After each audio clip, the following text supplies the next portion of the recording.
આપણને ઈદ વિશે ટૂંકી માહિતી આપશે. ઈદના દિવસે રહીશ હસનેન ક્યારે ઉઠવાનું હોય?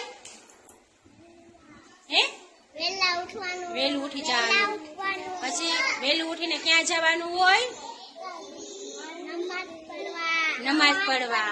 કેમ નમાઝ પડવાનું?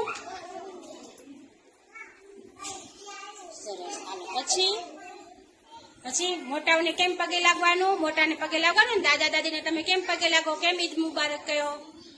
ઈદ મુબારક કરો ને મોટાને. એવી રીતે આવી રીતે આમ બસ ભરીને પગે લાગવાનું હોય ને મોટાઓને. એવી રીતે. હા સરસ. પછી ઈદના દિવસે કેવા કેવા કપડા લેવાના? નવા પહેરવાના કે નવા કપડા પહેરવાના?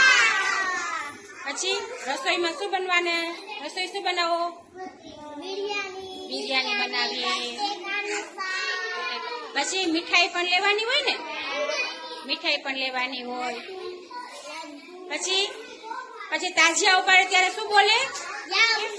યા હુસૈન, યા હુસૈન, યા હુસૈન, યા.